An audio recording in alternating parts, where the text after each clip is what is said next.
akkasin dubbiftaniif isin jajjabeessa. Waaqayyoonni obboleessa keenya gargaare waan hubate waan isaa gale waan dubbii waaqayyoo barreessee kitaaba kana geesse harka keenya walitti rukunnee bakka gammaddee bakka waaqayyo kana kitaabni kun kan barreeffame akkuma itti afaan jedhee wabii obboleessa keenya faarfataa dargaggeessa qaroo tokkoon barreeffame. Akkamittiin barreeffame yaadisaa maal qaba yoo jettan akka nama tokkootti yeroon ilaale kitaabni kun seenaa mataasaa qaba, seenessa qaba. Kan biraa maal qaba? Ibsa qaba. Hin addeessa barreessaan kun waan jechuu barbaade ibsatti kennee namoota hundumaaf akka galuu danda'utti qoqqoodeetu lafa kaa'e. Isa baay'een jaalladha. Kan biraan barsiisa of keessaa qaba. Kan biraan maal qabaa? Dhugaa baatii barreessaa sanaas qaba. Jireenya isaa keessatti waan isa mul'ate dhugaa bahuu yaadeera. Gaaffii dhimma ayyaanaaf dhimma seeraa namootatti bitaacha illee gaafatee ka'ee deebiitti kenneera kitaabni kun. Kitaabni kun namoota hundumaa immoo gargaara. Eenyuuf barreeffame yoo jettanii isa amanateef barreeffame. Isaaniin hin gargaara. Isa tajaajiluun gargaara. Sammuu ganaa amanuyyuun gargaara. Kanaaf kitaaba kana keessatti waan baay'ee argattu bitaatii itti fayyadamaa. Gaafa wabiin kitaaba kana barreessee koppii isaa naa ergee ture jechuudha. Akka ilaalee yaadatti kennuufi maaliif waa'ee macaafaan dubbannaa sagalee waaqayyoo hamma nuuf galee diskasii waan sama ta'ee fi mee wanta kana ilaaliitii yaadatti kenninaan jedhe. Kitaabicha ofii kootiitti haaraa ittiin eebbifamaa yaada tokko tokkos kennaa fi kan akkamitti ilaaltaa kun maal fakkaata seetus jechuudha. Waan hundumaa keessa wanti dinqisiifatu jechuudha waa'ee wabii wanta itti amane jechuudha ija jabinaan hunduma isaa lafa kaa'e jechuudha. Ishuu tokko tokko wanti waggaa dheeraa waldaa kiristaanaa keessatti dibeetii godhamaniitu maturee gurguddaa kaasetu akka hafuura qulqulluun isaaf ibsetti toora galchee bifa namaaf galuun kitaaba isaa kana keessa kaa'e. Utuun gara amantii kanatti dhufini duree jechuudha utuun hin amanin jechuudha danda'a. Gaaffilee baay'ee kaka gaaffilee baay'een kaka'u sodaa baay'ee qaba namni fayyina koo kanan dhabaa laata. Har'a bakka sirriitti adeemee galagalee yoo nama laalee yoo cubbuu godhee akkamii mootummaa ofii mana keessaa sodaa akkasii ta'u keessa ture jechuudha ofii kooti. Har'as namooti wanta kana keessa namooti darban jiraachuu danda'u. Isa kana borosee jala muree jechuudha. Jaalalli waaqayyoo maal akka ta'e jaalalli waaqayyoo kan bara baraa jaalalli kun kan hin geeddaramne ta'uusaa nurratti kan hundoofne ta'uusaa gadi fageenyaan tokko lamaan kitaaba kana keessatti barreesseera jechuudha. Isa kanaaf kaleessa wanta jireenya koo geeddare har'as waan jireenya namaa geeddaru dhalootas waan jireenya isaa geeddaruu danda'u sagalee waaqayyoo bu'uura godhatee kitaaba barreeffame saba ta'ee fi hammi hundumtuu bitee akka dubbisu akka kennaa godhee waliif illee kennu isin jajjabeessa. Wanti jechuu barbaadu akkuma obbolaan koo jedhanii waaqayyo yoo nama gargaare malee wantoota akkas akkasiin ta'u yoo yaadni namaa baay'ate malee wantoota akkas akkasiin ta'u wanti guddaa baradhee wanti isin dhaamu yoo jiraate namni waan keessa isaa guutee hojjetu namatti tola akkasitti namni waan keessa isaa guutee waan waaqayyo isa qopheesse waan waaqayyo keessa isaa kaa'ee yeroo keessi baasu baay'ee namatti tola.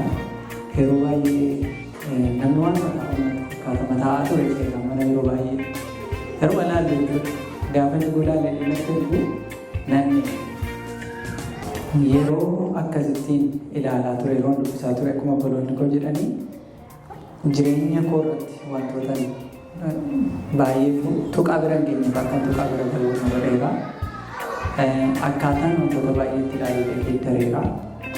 Jireenyi kiristaanummaa illee yoo akkamitti jiraatan yoo akkamitti ta'etu geeddaramtuun lafa irratti arguu barbaadu tokko akkamitti ta'u nama barsiisa. Maaliif namni humnaaf jabina isaatiin geeddaramee akka waaqayyo sarara barbaaduuf akka hawwu tokko akka itti of arguu barbaadu tokkotti namni baay'een of arguu barbaada garuu of arguu hin danda'u. Hin ulfaata akka lakkamtiire akka jiraachuu barbaadnutti lafa kana buufnee jiraachuudhaaf namatti ulfaata.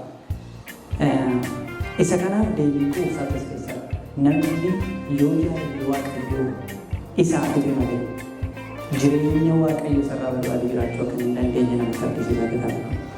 Dhugaa dubbachuuf yoo ta'e jaalala waaqayyoo isa mul'ifame beekumsarra kan darbe akka namaaf ifutti amaarfame maal jedhu bakka latee dhumti yoo namaaf ife malee jaalalli waaqayyoo akkam akka gadi fagoote akkamitti akka waaqayyoo jaallate jaalalli waaqayyoo nu jaallate kun immoo akkuma Kiristoos isaan sama dubbataa ture lubatti kan hundaa'e akka hin taane dhoksaan jaalala waaqayyoo yoo kiristaanaaf ife yoo amanaadhaaf ife isa booda jiraachuun akka hin ulfaanne jireenyuma amanaa sana amaluma nama amane nama lammaffaa dhalatee akka ta'etu dubbata.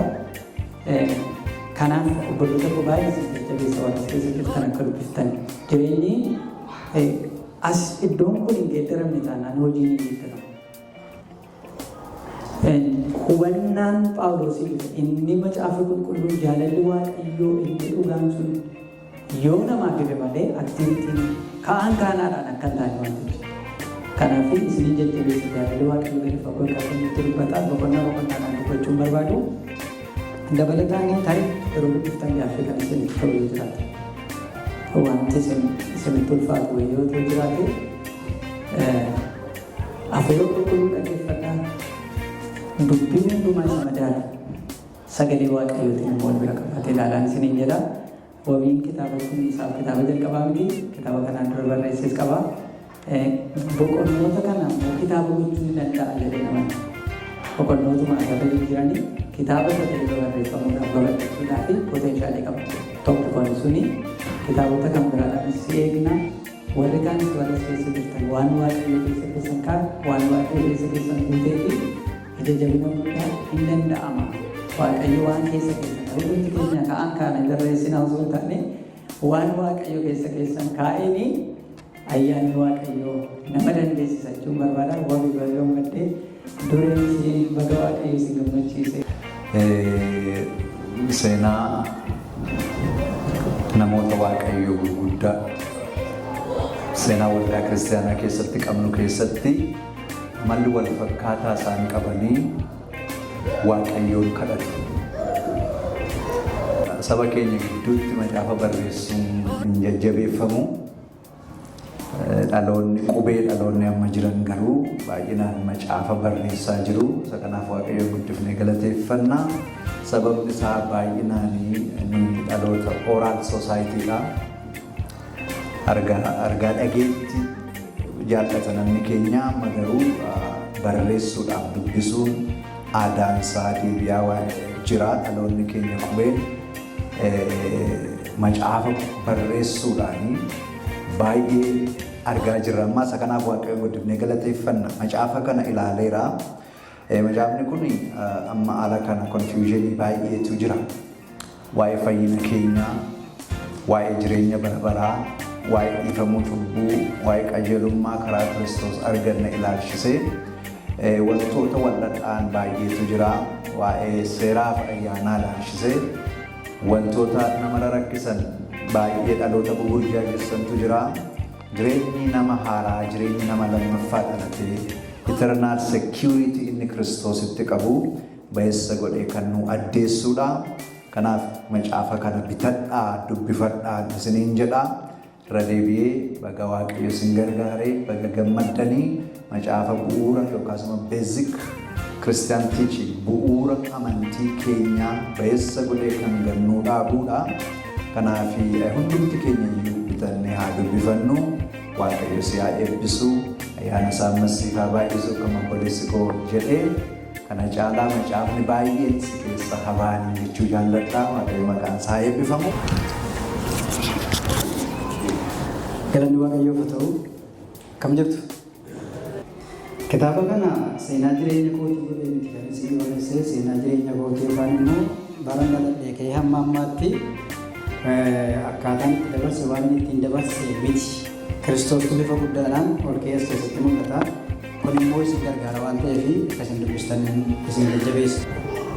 Waaqayyo macaafa qulqulluu keessa nuu kaa'e isaan macaafa qulqulluu keessa dubbii waaqayyoo jira. Dubbii waaqayyoo isa karaa waaqayyootiin guutummaatti nutti mul'atu sana hin dubbifne yoo ta'e Kiristoos maaloo isaatti dabalaa jiru waan baay'ee waan nu rakkisaa jiru kanaaf. Kanatti aansee namoota galateeffachuu qabu galateeffannee masumaan xumura. Garuu namoota lama biyyaa amma kan isaan galateeffadhu Paastar Lolaa Martuu nama jedhamuu fi mucaa Gammachiis jedhamu tokko jira. Isaanii wajjin haasa'e jalqabaa. As keessaa immoo akka maatiitti namoota wajjin jiran akka maatiitti yeroo hundumaa macaafa qulqulluu irratti kan wajjin qayyaban chaalenjii gurguddaa kan wajjin goonu obboleessa koo Obsasaa, obboleessa koo Joosii akka obbolootaatti isaantu sammuu koo keessa dhufee jechuudha. Isa booddee isaanii wajjin amma mari'adhee yaade isa booddee immoo waldaa wajjin haasaa jedhee yaade jechuudha. Gara waldaan dhufe jalqabatu isaanii hin kenne. Paastarii hin kenne. Paastarii dubbisiiti waan sitti tolee yaada kee itti kenne. Yoo sirrii miti jedhe sirrii miti jedhe. Teoloojikaalii dooktarinaalii ilaalee akkaataa inni itti deemuu qabutti ilaalee paastarii kenne paastarii ilaalee akkasumas Obsasaatti hin kenne Joosiitti hin kenne gammachuu guutuudhaan simatanii jechuudha. Ergasii booddee immoo nama baay'ee dadhabbii guddaa ta'e dhabee qubee tokko tokkoon dhaloota qubee yoo barbaadamu qubee tokko tokkoon siqee nama naa ilaalu dhabeerraa qacabe.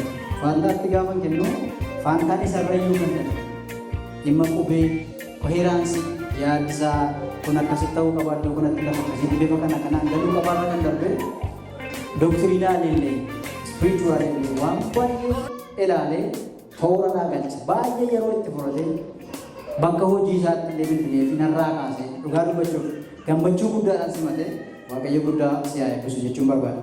Kanaaf walumaa gala Paastar Lolaa obboleessa koo Gammachiis nama biyya jirudha.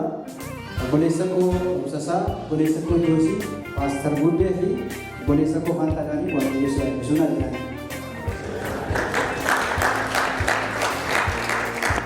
Yaa nan beeka kitaabni akkasitti akka eebbifamu isa kana beekaa. Kitaabni eebbisaa isa jiru beeksisaa jirra. Lammaffaa kitaabni kun gaafa maxxanfamee dhufe utuu nama tokko bira ga'in maatii keenya bira dhufe. Anaaf dureetu arge. Erga ni dureen agarree booddee immoo maatii lammaffaa qabnutti agarsiisuu qabnaadha sagantaa nama jiru. Sagantaan kun maatiin keenya maatiin tokko maatii waldaa humna waldaati. Isa booddee erga maatiin kun xiqqoo irraa sooratanii erga xiqqoo nyaatanii immoo bakkee itti baafnee eebbisuudhaaf waan nu rakkisuu jiru jechuudha. Galanni waaqayyo laafata. Istaandardii isaa inni akka kitaabeffamuu danda'utti eebbisuu hin dandeenya. Kanaaf isin maatii waan qabaniif kitaaba kana isin fidee dubbisaa isin jechuu barbaada. Dhumarratti mana keenya haadha manaa koo duree haallee ijoollee keenya hundumaa waaqayyo isin eebbisu jechuun barbaada. Baay'een isaan galateeffadha. Dabalee immoo yeroo saatardayii akka faamiliitti sagantaa kadhataa qaba. Sagantaa macaafa qulqulluu wajjin qayyaban kun akka faamiliitti yeroo itti macaafa qulqulluu diipilii walii wajjin qayyaban maatii qaba. Maatiin kun yoo dogoggore achitti yoo tokko dogoggore achitti dogoggorri bakkee biraatti jennee lafatti dubbii waaqayyo walii wajjin ilaalluudha. Isaanin illee waaqayyo si haa eebbisu naan jedhanii.